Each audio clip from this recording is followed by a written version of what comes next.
We're going to kick off with just kind of an overview of the agenda. We have 3 speakers that have agreed to join us today, and we're so excited to have them with us.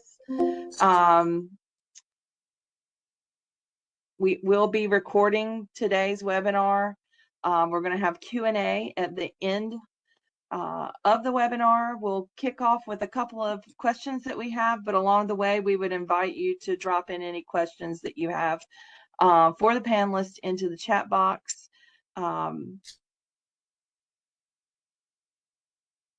If you'd like to ask a question out loud at any time, please feel free to just raise your hand. My coworker Nicole will be kind of helping me man the questions that are coming in. And in the meantime, if you can just keep your microphones muted when you're not asking a question, we'd appreciate that. So our panelists today, I'm going to quickly overview them and then give a brief introduction ahead of each one. But we have Justin Hembree with the Mid-Carolina Council of Governments, Chris Miller with the Institute for Building Technology and Safety, and Whitney Jenkins with the North Carolina Coastal Reserve System. Justin's going to lead out with a short presentation. And Justin is a native of Mitchell County. He has 20 years of professional public service experience in municipal, county, and regional local government management. He has a Bachelor's of Science and a Master's of Public Administration from Appalachian State. And he served as a Cavalry Scout in the United States Army. He's currently the Executive Director of the Mid-Carolina Regional Council of Governments, and is a multi-county. So that is a multi-county local government planning, economic development, and human services organization, and that serves Cumberland, Harnett, and Sampson counties. And Justin, I have to say that one interesting fact I saw in your bio that I wanted to mention is that you compete on the professional barbecue circuit and was on a team that placed second in the whole hog category. And being from Eastern North Carolina, I just loved that tidbit and thought that was super, super interesting and wanted to mention that. So with that, I'm going to turn it over to you. Thanks, Holly. Yeah, it's crazy. Somebody from the mountains knowing how to cook whole hogs, right? But I appreciate what you said earlier. I mean, I think any of these conversations are probably timely at any time we get together to have conversations that could impact recovery and resiliency of our communities. But I think, particularly today, and, like you said, you're right where I'm from, particularly personally, a lot of worry.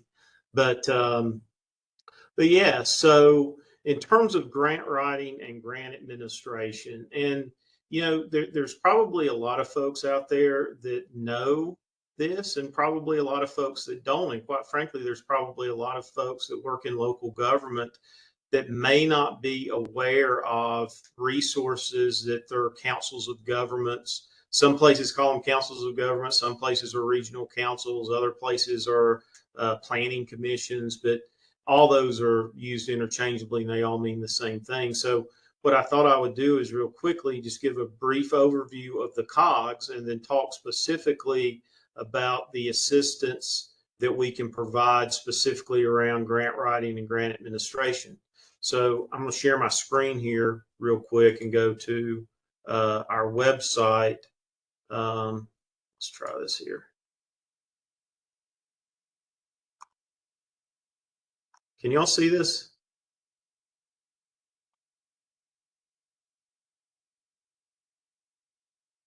So in North Carolina, there are 16 councils of government.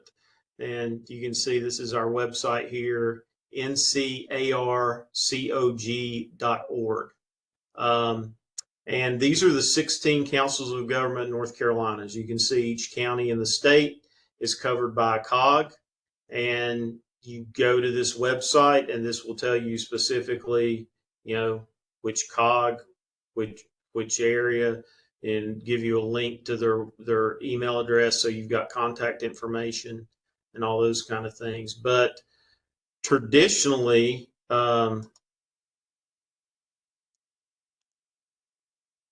Sorry about that. Traditionally, COGS have always played a role, particularly with helping local governments in the writing and administration of grants. Each one of those COGS that you saw on that map, the 16 different COGS, that varies by individual COGS. And that's really based on the capacity that each COG has in terms of staff, the amount of need that there are in their specific regions.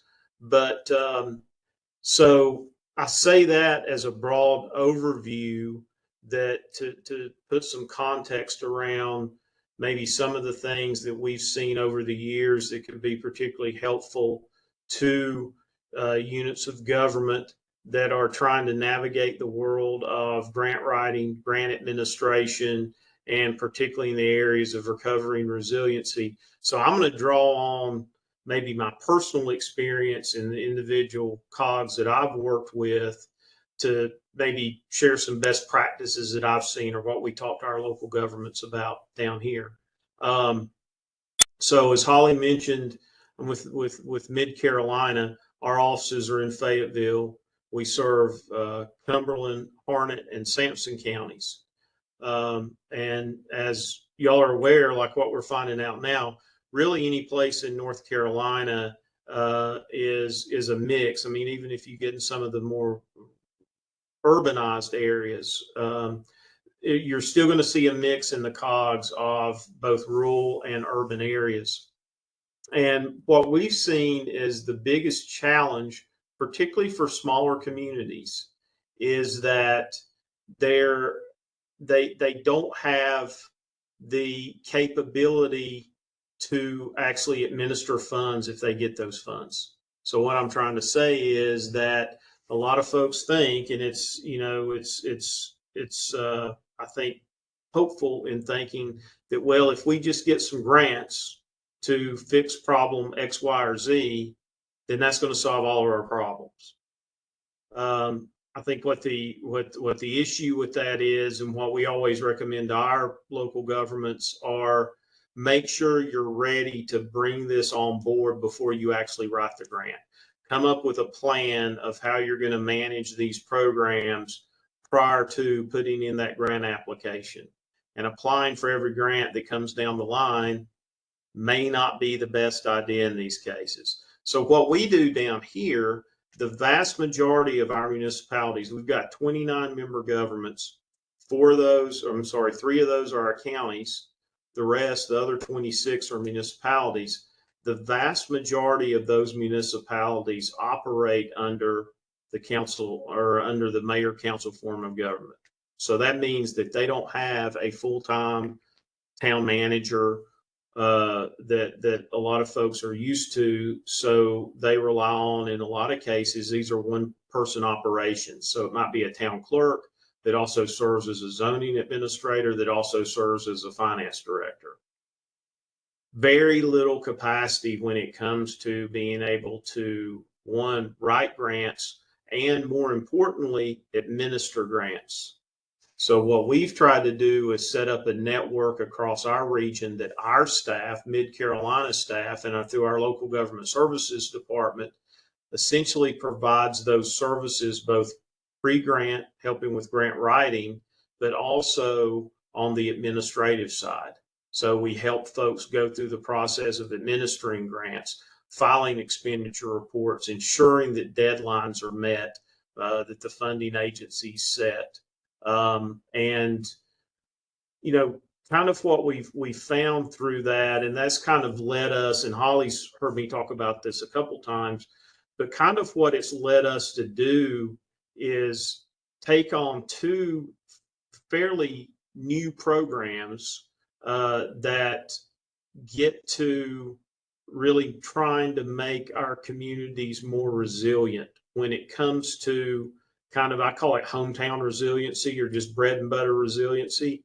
So, a lot of times, particularly for small communities like that, they can get overwhelmed by the word resiliency, and may think that, well, that means we put, we look at a smart grid, and we've got, all these innovative practices in place to manage stormwater, or, you know, some really technical, complicated topics that folks can have a hard time. I mean, I do have a hard time wrapping your head around really what's the definition of this. So how we've approached that is what we think resiliency is the ability of these small communities to manage their day-to-day operations through having the proper policies and procedures in place already, whether that be finance, administration, HR, any of those areas, that they know, one, when they're writing the grant, they're able to show to the funding agencies,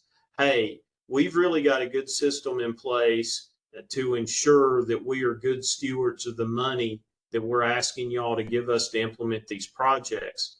And then as a follow along, what that really helps with is if you've got those systems in place when you actually get the grant, that's going to hopefully set up a way that these communities are able to administer those grants that are in compliance with what the funding agencies are requiring them to do.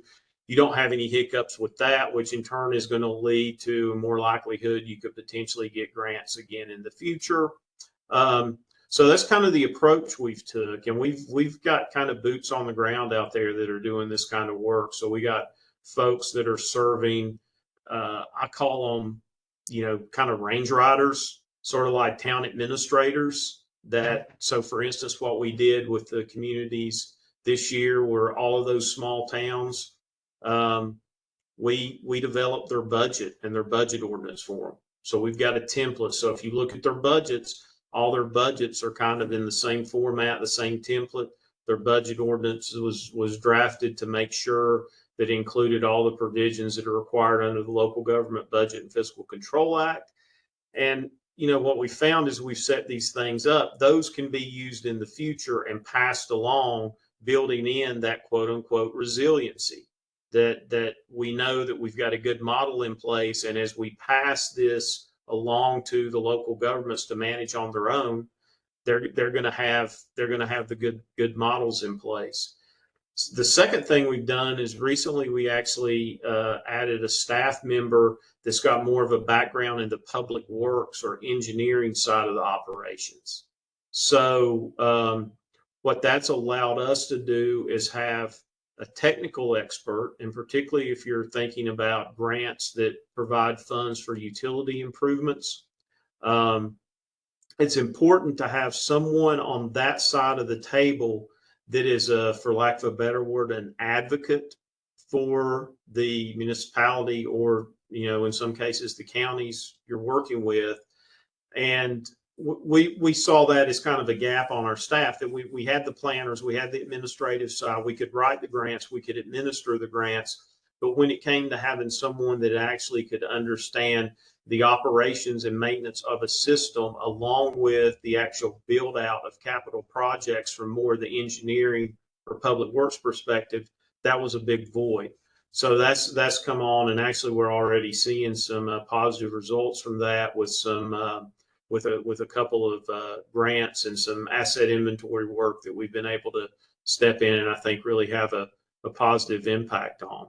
But, you know, that's kind of specifically what we do here. And I guess what I've kind of been talking around, and, you know, be glad to answer specific questions or if other items come up during discussion.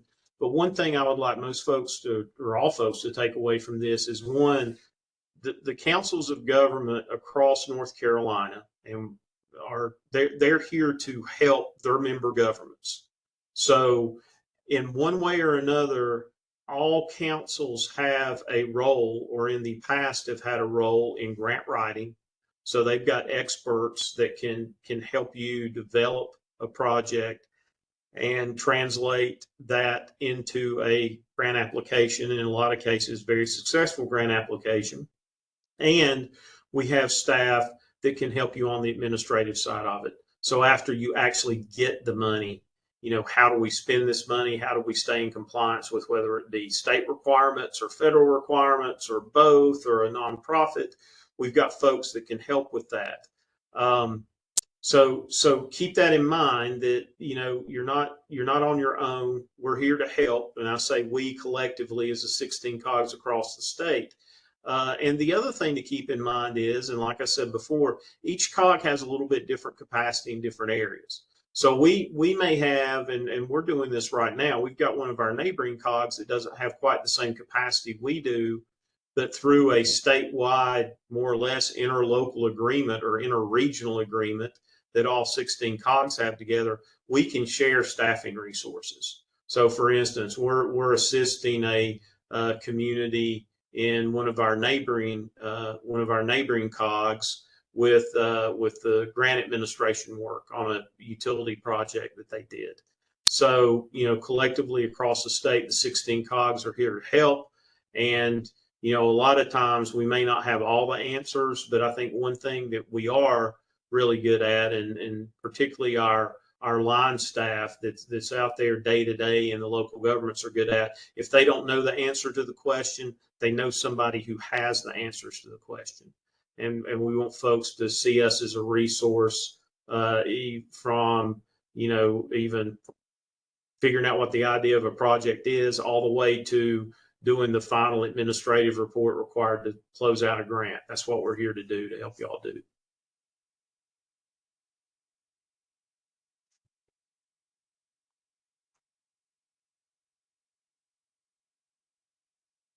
Thanks, Justin. Appreciate that insight. We have a few minutes, and we'll move on to the next speaker. But the thing that I really took away, well, a lot of different scales. We've been working with the councils of government to work with the community disaster resilience zone communities, that new designation by FEMA. And something you just said stuck with me, which is to just ask. So if you're unsure if your council of government offers that service, it's better to err on the side of just asking and finding out. And even if they don't, they can work again with another council of government to potentially make that service available to the community. So that's a really good, I think, takeaway for participants and communities. But thank you for your perspective and sharing.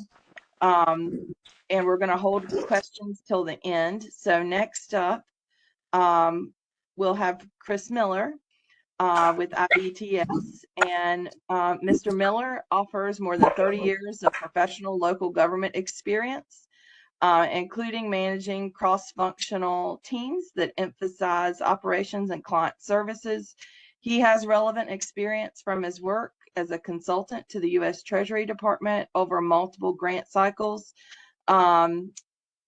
Chris's work for the Treasury was focused on the department's community building initiatives, including the New Markets Tax Credit Program, the Community Development Financial Institutions Fund, and the Native American Initiatives Program. So his diverse experience also includes successfully managing community development block grant programs on behalf of local governments in Florida and Georgia. So with that, Chris, I'm going to turn it over to you, and we really appreciate you being with us today to share your perspective. Sure. Well, thank you for the invitation. And before I get started, let me talk a little bit more about IBTS instead of just about myself and my own background. So IBTS is the Institute for Building Technology and Safety. We are a national nonprofit. We're located in Northern Virginia, so our headquarters are, but we have offices throughout the United States, including North Carolina. So we have an office where we are embedded with the Central Iowa Regional Council. So as Justin was kind of talking about the values of regional councils, I can attest to that personally. Our staff that supports the mission that the Central Iowa Regional Council has, they have, as Justin described, their regional councils are each set up a little bit differently as far as what their focuses are and what they kind of push service-wise out to their members. And so for the Central Iowa Regional Council, we are providing code enforcement services to their member counties and cities and towns. We also do support some of their grant programs and grant writing assistance programs. So, from that perspective, I can definitely echo all the positive comments that Justin shared about, maybe one of the first things to do is to link in with your regional council and find out the services that are provided locally and oftentimes, if not free of charge, at a very reduced rate through membership fees and other ways that that you're connected in with the regional council. From an IBTS perspective, as a nonprofit, we look at ourselves as America's nonprofit because we do nonprofit work across the United States and even into Puerto Rico. And what we try to do is we engineer solutions to help communities thrive. And that can not only be thriving during good times, but also thriving during times like we've just had in North Carolina after disasters.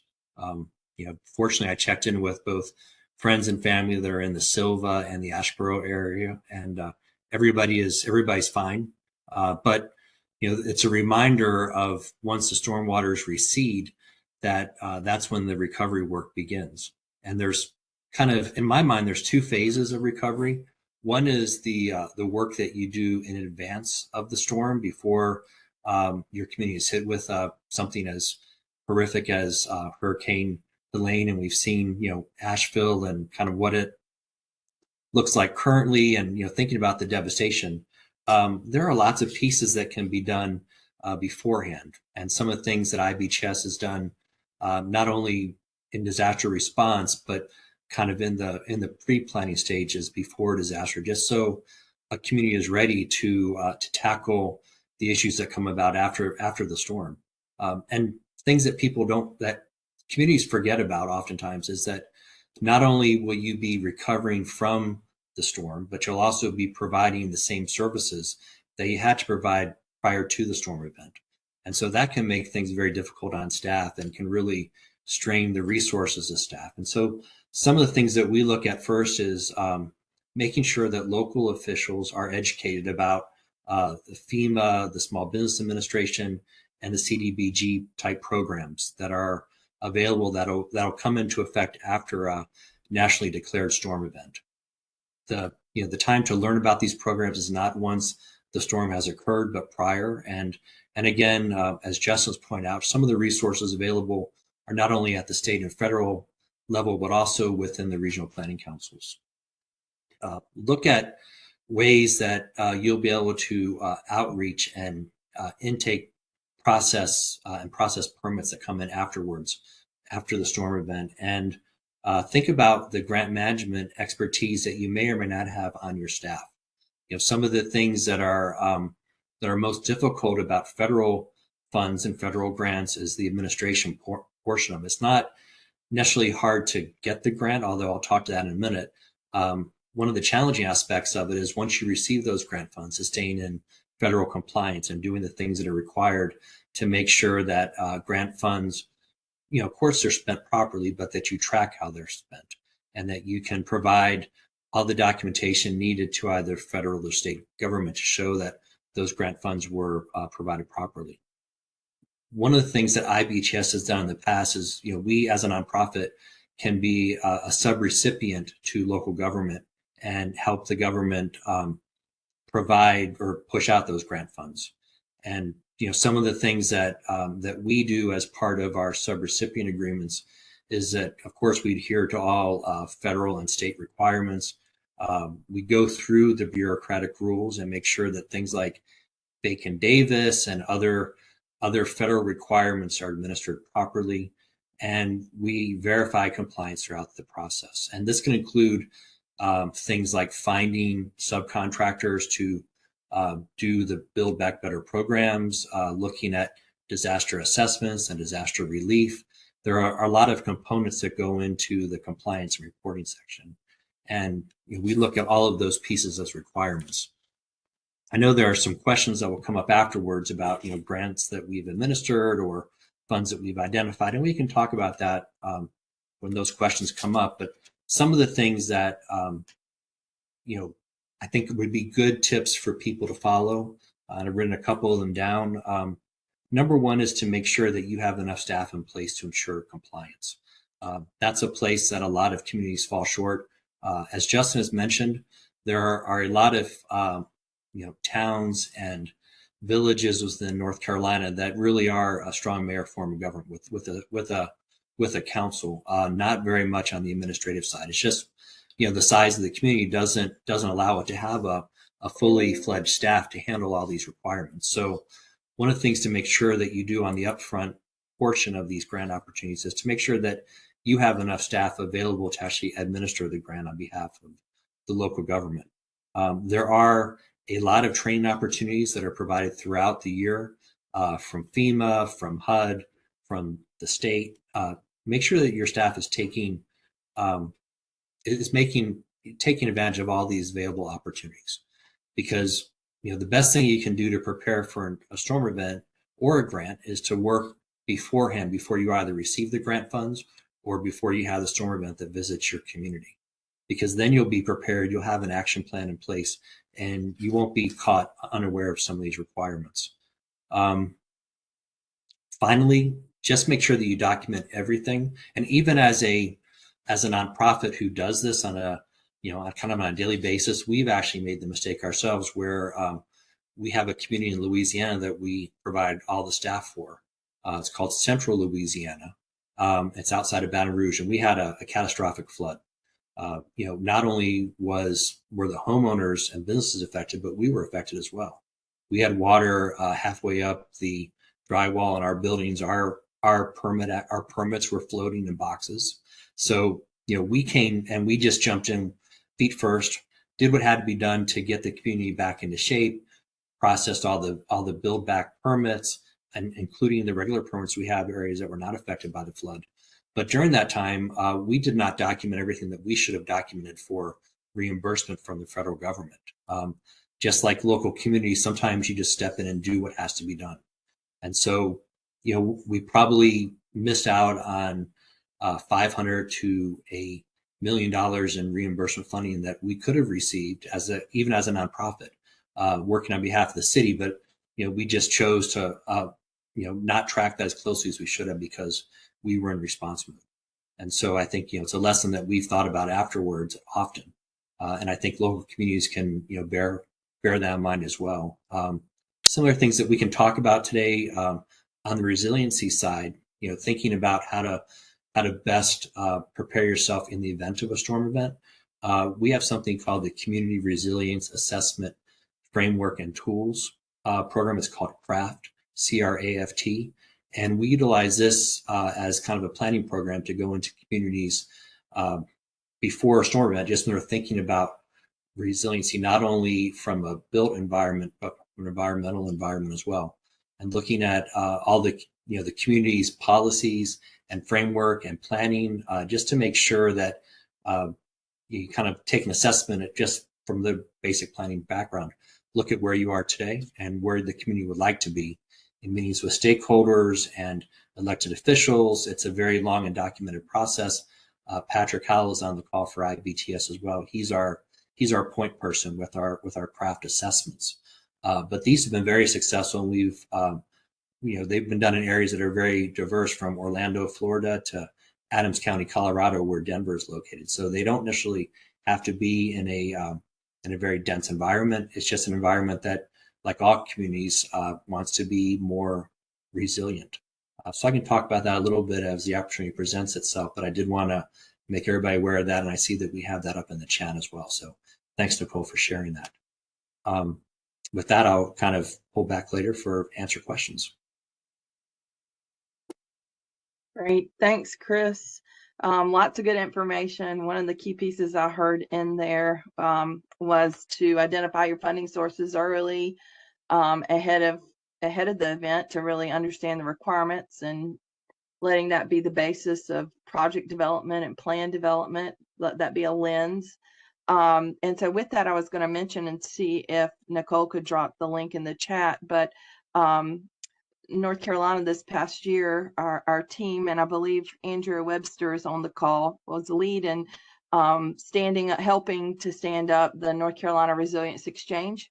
And there's a host of resources, from the grant writing piece also to the funding sources available on the exchange. And so we would, I encourage you to use that as a jumping off point to maybe start early and think about those funding sources that could be right for your community. The other piece that I'll mention, and I'll put a slide up at the end so that you can register, is our new newsletter. And Nicole Goddard is in charge of that. Spotlight on Resilience also will come right to your inbox.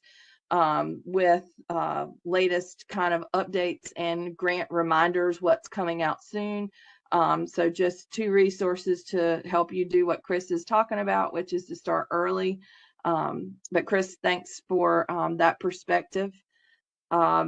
Next up, we're going to have Whitney Jenkins with the North Carolina Coastal Reserve. Whitney has certainly been a great partner for NCORE and helping us stand up the and be a part of the planning team for the funding forum last year, and we appreciate her and her expertise in grant writing. And so Whitney has been with the Coastal training program since 2002. And the goals of that program have been to promote informed coastal decisions through science-based training for professionals and to promote collaborative science that meets management needs. So Whitney's program focuses on sustainable development, water quality protection, and coastal resilience. She has been involved in grant writing through proposal development, providing training on grant writing best practices, and reviewing proposal for funders. She's been doing this for over 20 years. She has a Master's of Environmental Management from Duke and a BS from the University of Florida. She's headquartered out of the Beaufort office for Division of Coastal Management and coordinates across the 20 coastal counties. And with that, Whitney, I'm going to hand it over to you. Thanks for being a great partner. Thank you, Holly. Great to be here today. And again, my heart goes out to everybody in Western North Carolina. My family lives, my parents live in Swannanoa, so I know the stress that many of you might be going through dealing with that catastrophic storm. So here today, I'm going to be talking about grant writing basics, and Holly gave you a summary of my credentials for that. Again, I'm with the Coastal Reserve, the National Estuarine Research Reserve. We're funded by NOAA, the National Oceanic Atmospheric Administration, but locally administered by the Division of Coastal Management. And we work in the 20 coastal counties. And our reserve program protects over 44,000 acres of coastal and estuarine properties for research and education. And obviously, I am an arm of our education group. So happy to be here today. So I'm just curious on who's out there today and wondering what your experience is with grant writing. So put your answer in the chat box. If you're a novice, give me an A. If you're a beginner, you've attempted to write some grant proposals but haven't been funded, give me a B. If you're intermediate, you've written a proposal or 2 but may or may not have been funded, a C. And then if you're an expert, you've been part of many proposals, put a D in the chat box. Saw a D come in, so that's good. Another D, C, yep. All right, so we've got some experienced folks out here. I did this presentation for some interns this summer, and I got a bunch of A's, but I'm glad to see we've got a mix here as well as some experienced people out there today. So getting some A's out there. All right, thanks. You can keep putting your letters in the chat box for me. So, I'm going to propose that you could look at grant writing 2 different ways. The first way is chasing the dollar versus the second way, effective program planning. And I'm sure that you may realize the one that I'm going to say might be a little bit more successful. But first, chasing the dollar. It's, you find that funding source, you read the request for proposals or RFP, you submit your proposal and you repeat. But I would argue that perhaps a better way is looking at proposal writing and grant writing a little more strategically. So looking at your organizational plan and capacity, what capacity your organization has, identifying a problem that you'd like to fix with grant writing or with grant funds, designing that project, research your funding sources, analyzing the RFP, creating your proposal, and then repeat. And we're going to walk through each of the things on this diagram here through the presentation today. So cue the laugh track, Holly. This guy, he doesn't always write grants, but when he does, he makes sure they apply to him. And hopefully you take the same approach as well. All right, so first off is organizational plan. Does your organization have a strategic plan or a management plan that guides your work? Here at the Research Reserve, we have a 5-year management plan, and we have a vision, mission, goals, and actions in there. And so that could be the basis for me to write any grant. And, I argue that these plans will be the basis of your grant funding search. And usually folks seek grant funding based on strategically identified needs. And then as well as those needs being identified, this plan can also serve as, or any documents you have that might outline your vision and mission, will contain boilerplate language that can often be inserted into grant applications to help you streamline your grant writing process. So just curious out there, what documents does your organization have that can help justify your project? If you have a plan like that, put your answer in the chat box.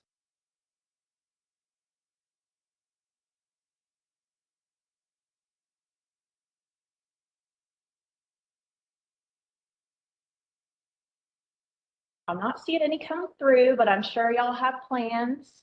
But just think about what those might be. And if you don't have plans, maybe it's something you need to work with your organization on and think about what your strategy is and what your goals of your organization are. All right, so here's Charlie Day, and hopefully this is not you with your thoughts all scattered. Oh, I see Kimberly, comprehensive plan, CIP, Parks and Rec master plan. Excellent. Yeah, many examples of plans out there. And Nicole says the Resilience Exchange links to different plans that you can pull from. Good, thank you, Nicole. All right, so hopefully you're not so scattered as Charlie Day here trying to explain to funders how your missions are aligned and things are a little bit easier for you.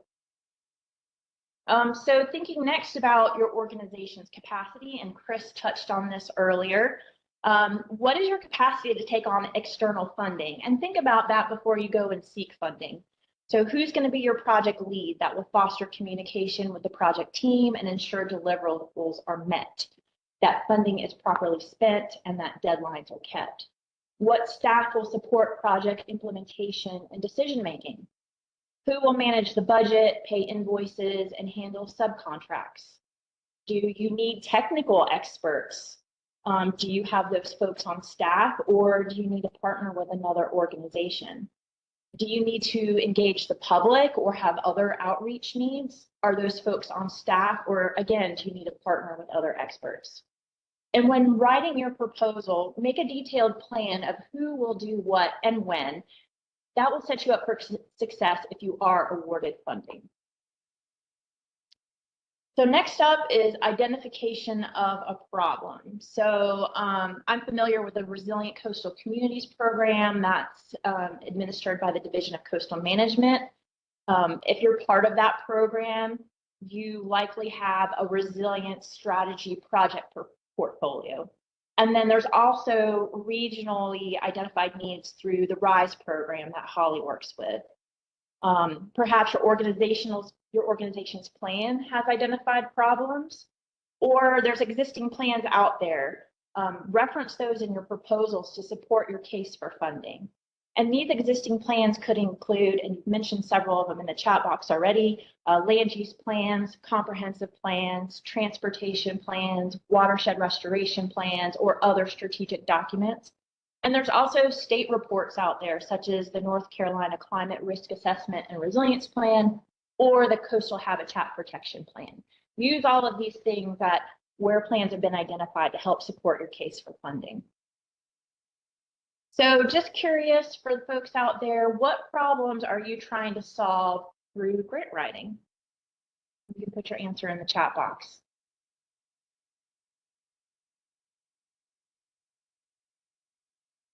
I know that Don York with Moffitt and Nickel, who's on the line, has sought funding for erosion control on properties that protect coastal communities, such as the town of Beaufort. Anyone else want to share what problem they're trying to solve through grant writing?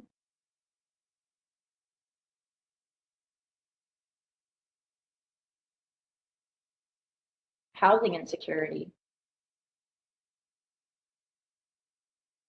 Yeah, that's a big issue these days. Great, well, thanks for sharing that. We will move on. So I would argue that when you are working on a grant proposal and thus designing your project, that you will spend 80% of your time preparing, such as research, planning, and coordination, and 20% of your time writing. So give yourself time. research, this 80% of preparation may include researching your budget, planning your timeline and deliverables, coordinating with staff and partners. And when working with partners, solicit early feedback from those colleagues and collaborators, especially any project end users. And when I mean end users, those are people who are going to benefit from your work. So if you're working on housing insecurity and you need to make sure that the people who would tap into that housing need to be represented either through, say, a nonprofit organization that knows their needs, make sure you work with those people early on so that they can help inform your project and you can create buy-in with those groups so that they're on board when you receive funding. And this preparation will set you up for success by creating a clear path forward. So the other 20% of your time is spent translating this preparation into your proposal narrative. And often there's not a lot of time between when an RFP is released and the proposal due date.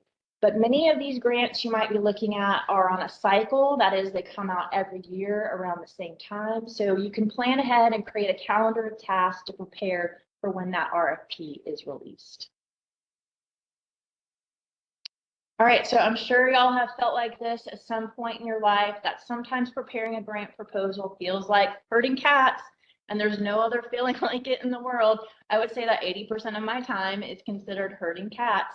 So we'll check in on this in a minute, but I'm sure you've been there before. All right, so what are some best practices when collaborating with others? When you're herding cats and collaborating, what are some of those best practices that you use to streamline communication or workflows, anything like that?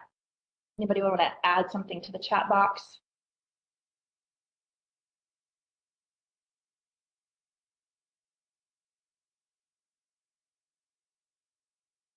All right, well, I'm not seeing any, so I'm going to go ahead and give you some of my best practices here. Use a shared space for collaboration, such as Google Drive, SharePoint, or Basecamp. This way, internal deadlines, says Lindsay. Early communication before the RFQ is released, says Dawn. Never disclose the real due date, says Kimberly. I like that. Yeah, give them a due date that's much earlier than the actual one, right? So that if there's any last minute cat herding you need to do, you have time for that. Good point. So the shared space for collaboration, that's so there's not a bunch of documents floating around an email and people don't know what the most current one is. This can help streamline that collaboration. Make sure the rules and expectations for your project team are clear in setting those deadlines. Use meeting polls such as Doodle or When to Meet to schedule team meetings more easily so you're not going back and forth 100 times in emails trying to figure out when folks are available. Virtual meetings might make collaboration easier, especially if everybody doesn't work in the same space. We're all used to virtual meetings these days. And like I believe it was Kimberly said, leave time at the end of your proposal planning meetings to talk about action items and who's responsible and deadlines. So, you know, if I'm running a team meeting, I'm gonna make sure at the end of the meeting I highlight those action items and we talk about who's gonna get what done by what time to make sure we're hitting our real deadline. All right, so next up is research funding sources. I've got a couple here for you. Nicole's got these links here. First of all, this is funding and assistance for coastal resilience. This is on the Division of Coastal Management's website related to their Resilient Coastal Communities program. So they have several types of funding sources here outlined. So I encourage you to go check that site out. And then, as we've also heard about today, the Resilience Exchange, awesome job getting that online. They also have a funding database on here. And so another opportunity for you to look for funding. All right, so next up, we're going to talk about analyzing that request for proposals. So when you find an RFP that looks promising for your project, analyze that request for proposals. Read it from cover to cover. But hopefully you're not like this guy and still are confused after reading the RFP. Hopefully the RFP is very clear. But seriously, chances are that any questions will be answered in the RFP, including if your organization and your project are eligible for funding. Then when you reach out to the funder's program manager, your questions will be very targeted and they will know that you read the RFP and did your homework. program managers, funding program managers normally encourage applicants to reach out. It's their job to ensure that you understand their RFP. So think of these program managers as collaborators, someone you can bounce ideas off of, because if you are awarded the grant, they will be a collaborator. Let them get to know you. All right, let's touch on creating your proposal. What tools or strategies do you like to use when you begin to write a proposal? Put your answer in the chat box. What do you like to use when you get started on that proposal?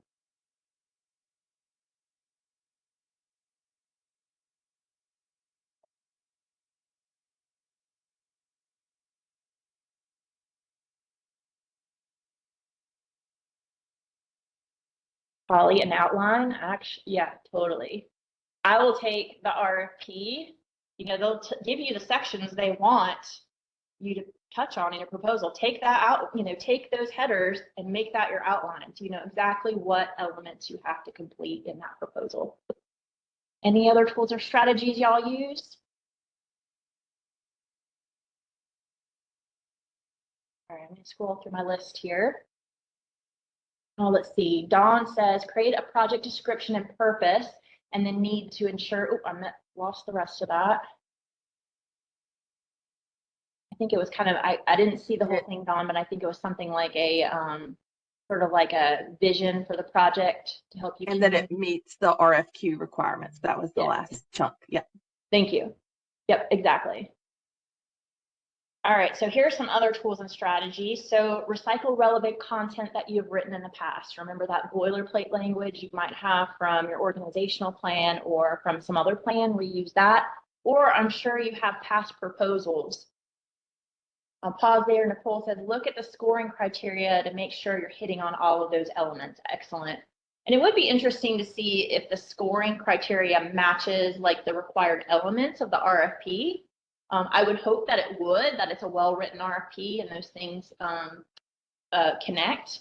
But if they don't, that might be a good question for the funder. Like, I see you're giving points for this, but it's not really highlighted in the RFP. So a good thing to look at as well. All right, so going back to this relevant content, I'm sure you've also written some past proposals that you could pull text from. So, you know, use every tool at your disposal for things you've written in the past. Have a brainstorming session with staff to get ideas about your project.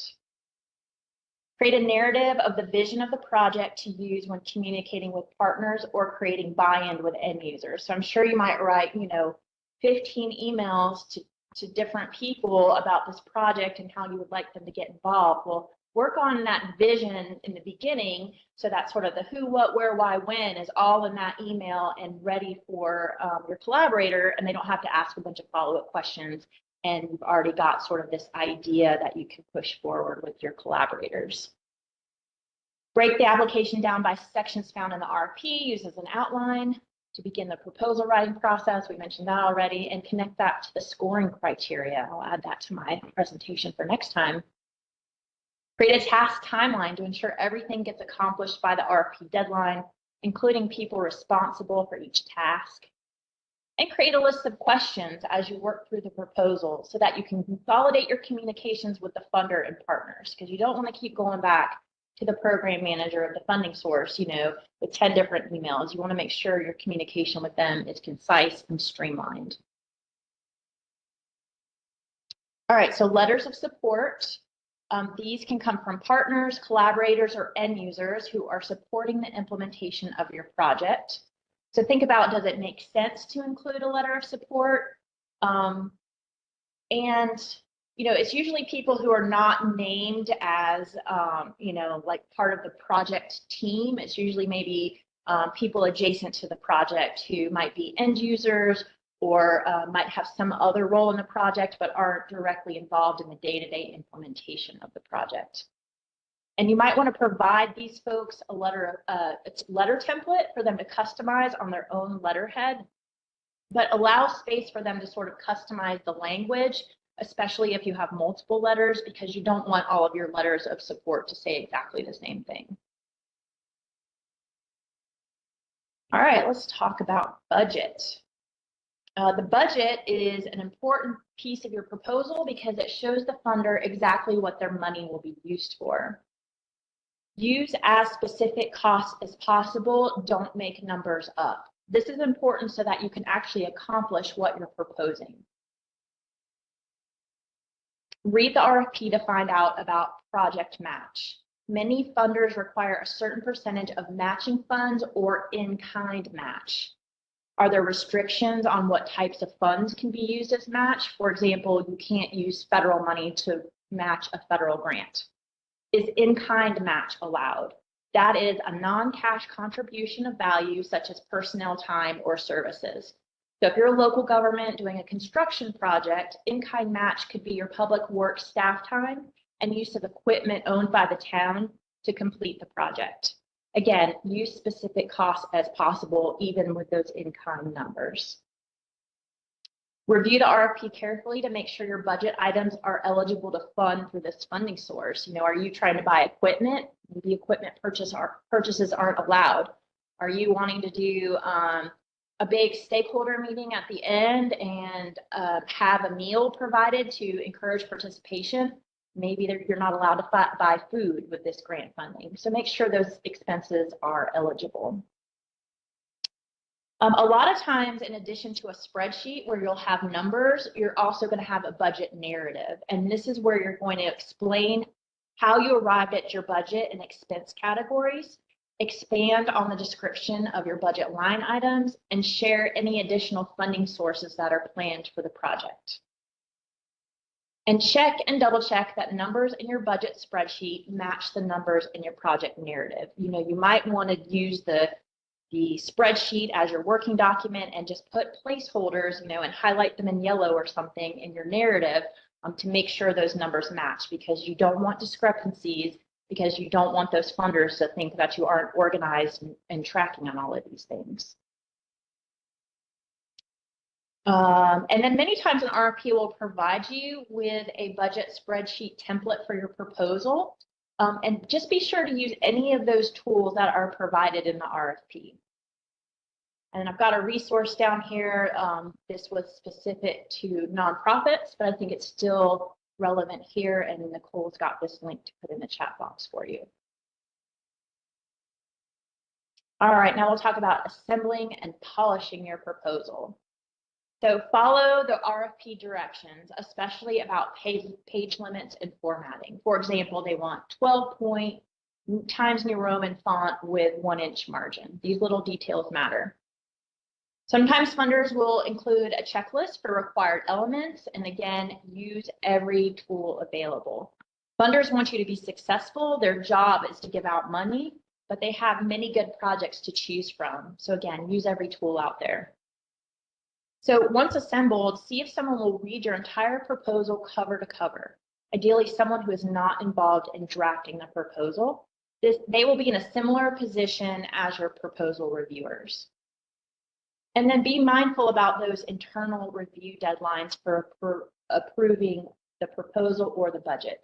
So for the Department of Environmental Quality, I usually have to get a solid draft to our budgeting folks 2 weeks in advance of the grant deadline. So be sure to know your organization's deadlines and rules and account for this time in your proposal writing timeline.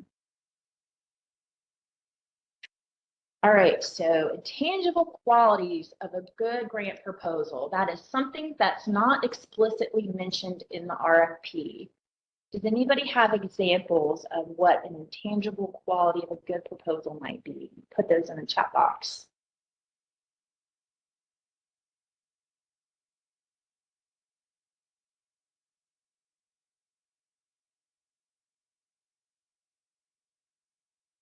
All right, I'm sure as I go to the next slide, somebody's going to put something in the chat, so I'm going to do that now. And I know you know I'm going to give you a bunch anyway. Let's see, Don says experience of organization managing. Oh yeah, your experience managing funds successfully. And I missed what the last one was. Could you read that to me, Holly? Yes, writing that is easy to understand. Absolutely. 2 fabulous examples that are in my list. So here we go. So I would say that not everyone is expected to have all of these qualities, but hopefully you'll find many of these qualities within your project team, and y'all can work together to fulfill some of its intangible qualities. So a clear vision that connects the organization's goals to the funder's priorities, providing clear links to strategic documents that support the need for the project. Know the funder, right? Like research their website, know what they funded in the past, connect with them on your questions, make sure they're aware of your project. Stay organized and delegate strategically. Know the field and explain how team members are qualified to lead the project. Be technologically savvy. Applications and grant reporting may be submitted electronically, and make sure that project deliverables use up-to-date technology. Write clearly and concisely. These folks have to review a lot of proposals, and if you've got a lot of extra words in there, you're just going to make their job more difficult. So try to be as concise as possible. Practice integrity with your budget preparation, right? Really research your budget, make sure you know your numbers. Keep up with the news, right? So that you're relevant in your field and to the funding source. If there's something that's happened recently in the news that's relevant, make sure that's reflected in your proposal. Demonstrate passion, right? These folks want to give money to people who are passionate about their projects because they want to be successful with their funding. And so show that passion in your grant proposal. Demonstrate collaboration. It takes a village to get a lot of these projects done. We just heard from our previous speakers about how they're out here to support you. So work with folks like that, as well as any stakeholders or end users that might be part of your mission. And then show potential for sustainability of your organization to complete the task outlined in the proposal. So if you've demonstrated getting funding from another organization before, that can show that you can administer similar projects as well as show return on investment. And if you're new to grant writing, you can show sustainability in other ways, projects that your organization has been a part of in the past. So we did this and it led to this outcome. It may not have been grant funded, but we are capable of getting the job done. All right, and then I've got a clear writing checklist here for you real quick. So read what you write aloud to catch clumsy language. Avoid slang and imprecise terminology, including contractions and jargon. Spell out acronyms the first time you use them, and then consistently use that acronym throughout the rest of the document. Don't exaggerate, use appropriate statistics, facts, etc. Show, don't tell. Back up your assertions with citations and specific data and facts. For example, demonstrating that your organization has the sustainability to administer a project by giving examples of other projects that you have successfully completed. Have grammar, thesaurus, and dictionary references available. Use the active voice. So you say, during phase 1, we will design a living shoreline. Instead of, during phase 1, a living shoreline will be designed. So using the active voice, you are specifying who is doing the action, and that gives you the power or the credit for that action, and it makes your writing sound more powerful. So limit adjective overuse. Less is more. Say precisely what you mean. And then I suggest this book, The Elements of Style by Strunk and White, a must-have resource for any writer. I think you can get free PDF versions of this online, as well as probably cheap used copies on the internet. All right, and I just want to give you some words of encouragement, right? Don't give up. If your proposal doesn't get funded, be sure to get the comments from the reviewers, because they are required, well, many grants, they write out their reviews and give you exactly why they did or did not like your project. And then you can use that to improve your proposal.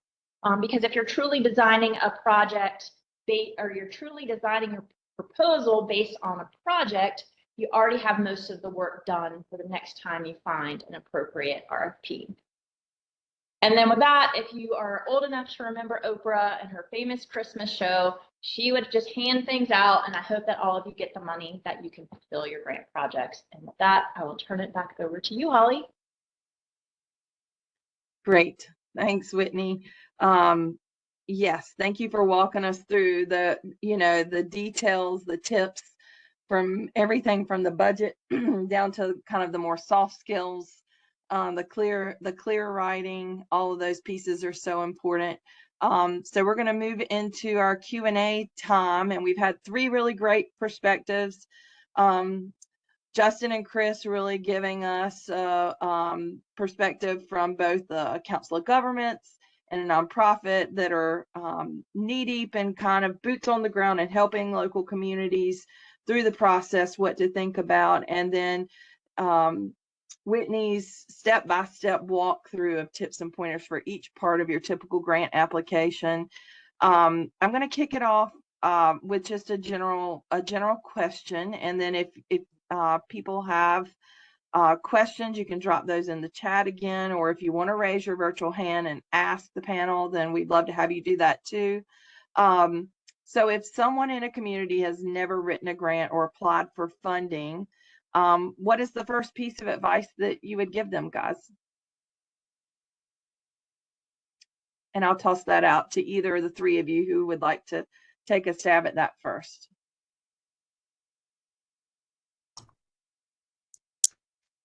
Hey, Holly, it's Justin. I would say it gets back to one of the things Whitney mentioned a minute ago. Make sure that it's thought through, that you're just not applying for money to get money, but it's actually going to meet some sort of community need, and know how that links in strategically with what the long range vision is. And, and again, we do this with tiny towns. I mean, there's no reason a town with a population of 100 or 200 people still can't strategically know what they want to do and what's their priorities. But, don't fall into the trap of just applying for grants because there's grants available. Great piece of advice. Yeah, Holly, I'd also add to, as was pointed out earlier, just to go through your documentation and make sure you have all of your background pieces lined up that would support the grant, because a lot of times the way that these are scored is not only for the need, but also what's been done previously to show that not only are you a good fit for the grant, but you'll be able to administer the grant as well, and that you've done some of the background pieces that explain what the need is, and that you've done some investigation. And what's mentioned, like comprehensive plans and other documents, are great supporting materials for that. Yeah, I would just echo that both of what the guys said, and also it's not rocket science. If you plan a project and you know the ins and outs of what it's going to take to pull that project off, the grant writing should be the easy part. It's a way to organize your thoughts, and if you can write a report or anything like that, grant writing is not rocket science. I just dropped something in the chat and I wanted to speak to it. Don York brought up another resource that the Resilient Coastal Communities Program earlier in the chat is a great way if your community doesn't have kind of a plan that speaks to necessarily like your vulnerability or your risk, then that is available to communities in the 20 coastal counties. There are 4 phases with that. It on-ramps you into a process, and during phase 1 and phase 2, the result is a vulnerability assessment for your community, and then a plan that has several projects that are outlined. And then phases 3 and 4 of that is you can apply for funding for design and construction of those projects you've outlined. So that's a really great resource for communities. I also dropped in, if you are outside of the 20 coastal counties or just in general, the RISE process resulted in not only a portfolio of projects, but a regional vulnerability assessment. And so each of the Council of Government regions has a vulnerability assessment. There's lots of great information in there that speaks broadly and at a county level about the vulnerabilities of each of the counties. If you don't have a resource, it's still a great source of information that can speak to the needs that are in your community or how your community might be impacted by a specific hazard. So go ahead and use those things. Nicole, are there any other questions in the chat? I'm not seeing any, or does anybody have any that they? Sorry, Holly. Yes, we do have a question from Tim. It came actually earlier. So there's been quite a lot of discussion, but does anyone have any recommendations for classes, trainings, or certifications for grant writing?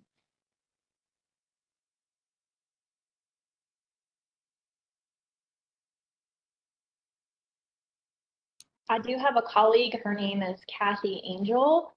She's on the West Coast, but she does do a lot of trainings on science communication as well as grant writing. So I'll drop her link in the chat box.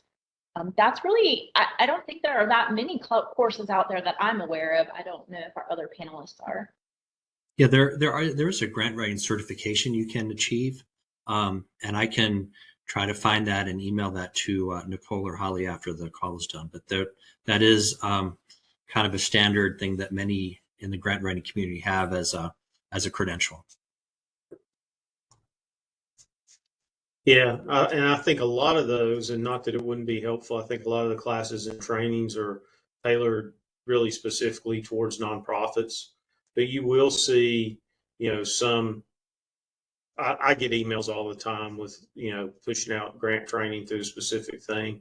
I think the main thing, though, is, if you're trying to identify someone in your organization that, you want to write a grant, a lot of it comes down to just having the ability to be a good technical writer. And then, finding those subject matter experts that are going to give you the information that's needed. I mean, it's why it's so important, like we were talking about earlier before, identifying that project team. If you've got the luxury of having a team to work on it. And I think the School of Government does do some things more on the administrative side of grants, that they do some training as well. Kind of building on this question, are you guys aware of other agencies or organizations that even offer assistance for grant writing? I mean, we know that Council of Government is an option, and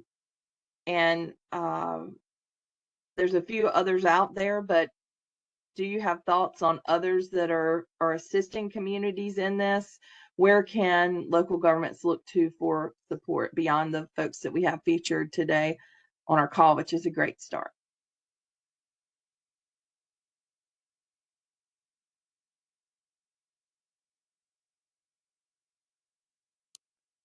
I am not. Not okay.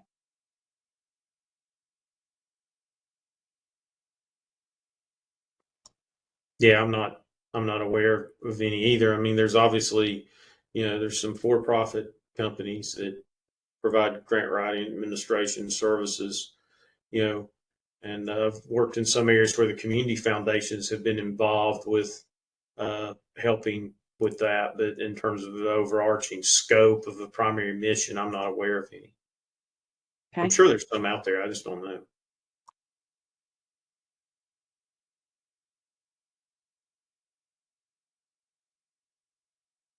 Nicole or Andrea on the call from NCORE. Yep, Nicole's dropping in a link right now, the Community Foundation.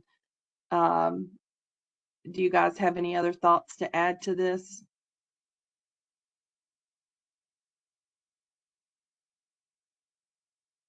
Holly, I also dropped right above that a link to the North Carolina Resilience Exchange. We have a page dedicated to grant assistance organizations, and our COGS and also IBTS are listed on that page among several others. Wonderful, thank you.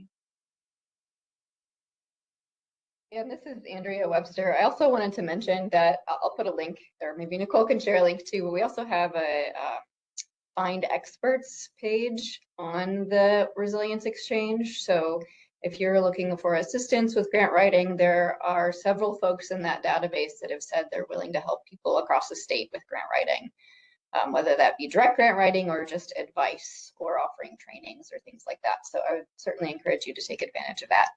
And yep, Nicole already posted it in the chat, so thanks. Wonderful, great thoughts, guys. Any other questions from the participants themselves?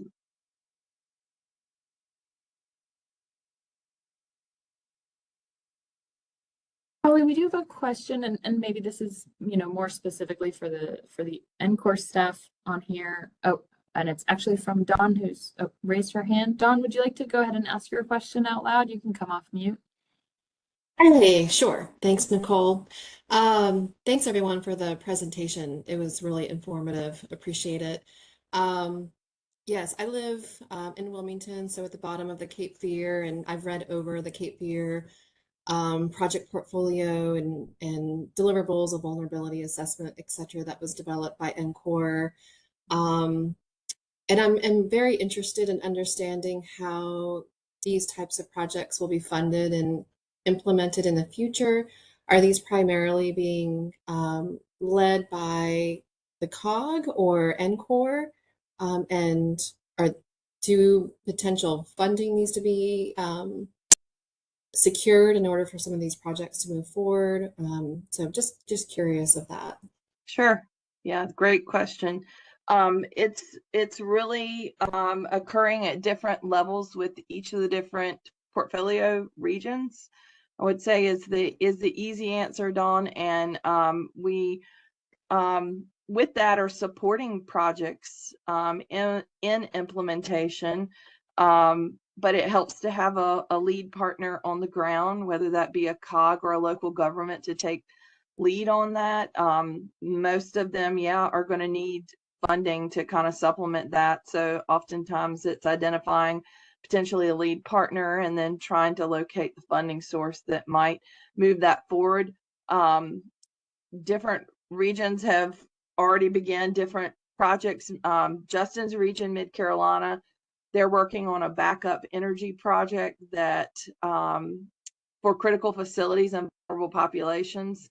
And that's kind of kicked off, and the COG is managing that project, and we're supporting them in that. But I think that if you have an interest and if you're aware of an interested local government or COG member that's interested in tackling any of these projects, then we would love to talk about that more, maybe follow up offline on that.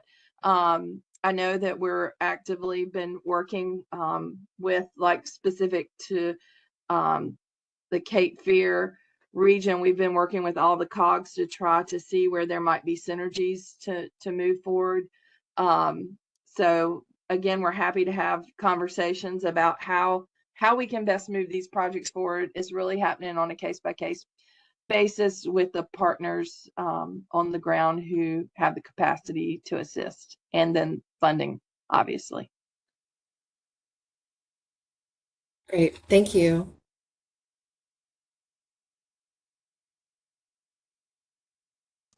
And Holly, I added a note in the chat. We have a survey that we're doing at IBTS relative to community resiliency. And so if people on the call would be interested just to take the brief survey for us, that's going to help us better identify kind of what the landscape is of communities that have either gone through resilience assessment, or maybe are just thinking about it and kind of where they are on the list from having never done one to maybe having already completed one. Great.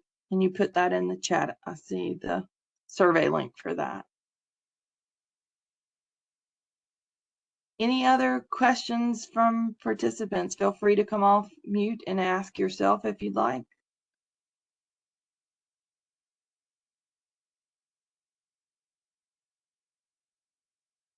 While we're waiting, if I don't see anything, I think we have another question that I have written down is if any of the panel members can give an example of a success story of grant writing where you feel like your organization has supported and been successful in the grant application.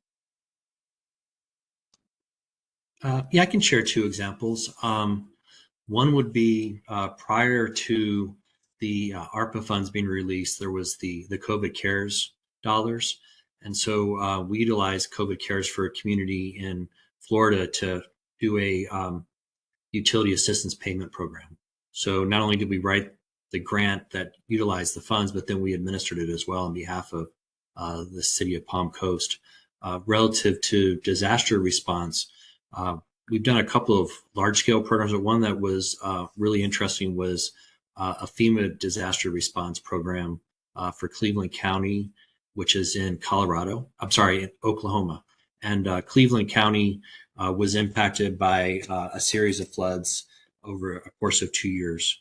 And so as a subrecipient, we were able to administer the grant on behalf of the county. They went through a procurement process, chose us, and then we were the subrecipient managing all the expenditures on behalf of Cleveland County, ensuring they were in compliance.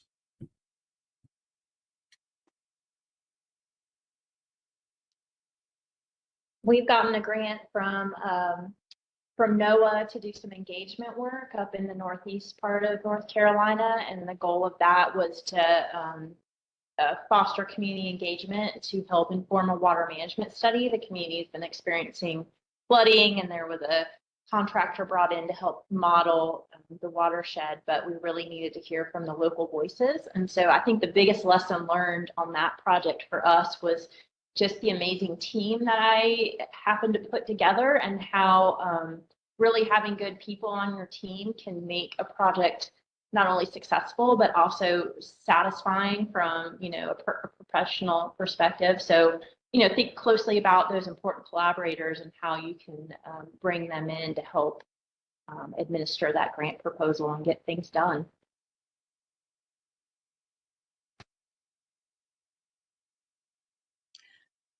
Whitney, I'm going to ask a follow-up to that. Can you highlight, because some of these partners may be relevant or optional in partnership for grant applications for local communities, do you want to highlight some of those partners, not only on that grant, but just in general, that you feel might be a partnership opportunity for local governments? Sure.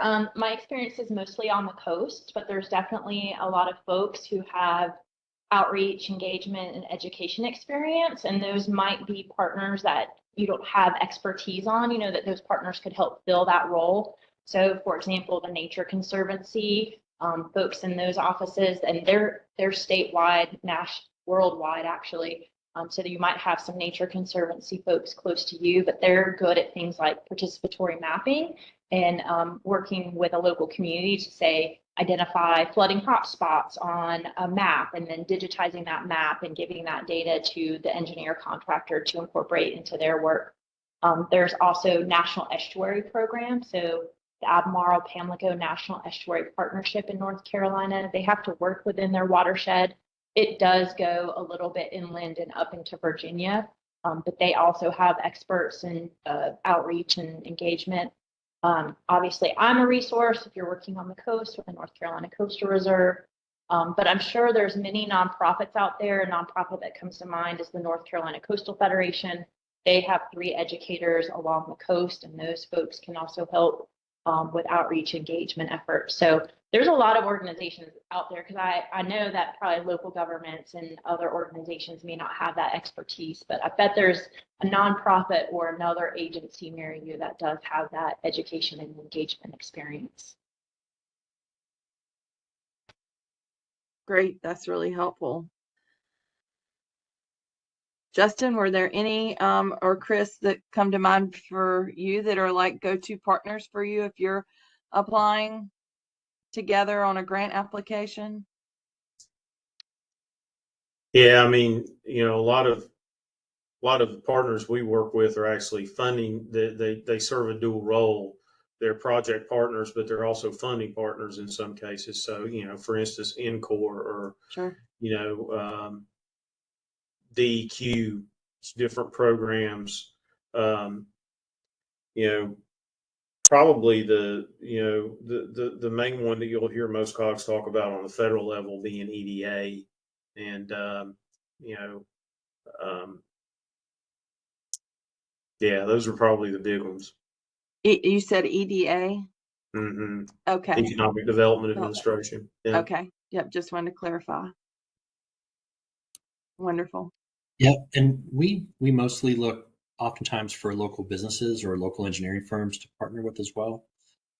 Many of the grants that we look at for communities have an engineering component to them.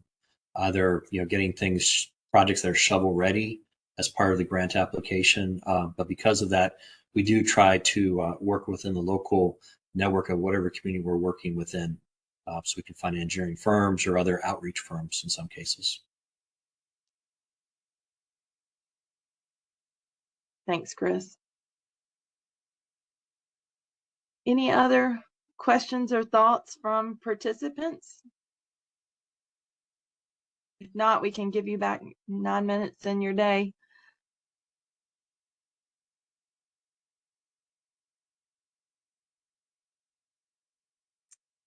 Okay, I'm kind of like Whitney on the next slide. I'm gonna wrap up with a few comments. If something comes in, we'll try to at least follow up if you can stay on after we do the closeout.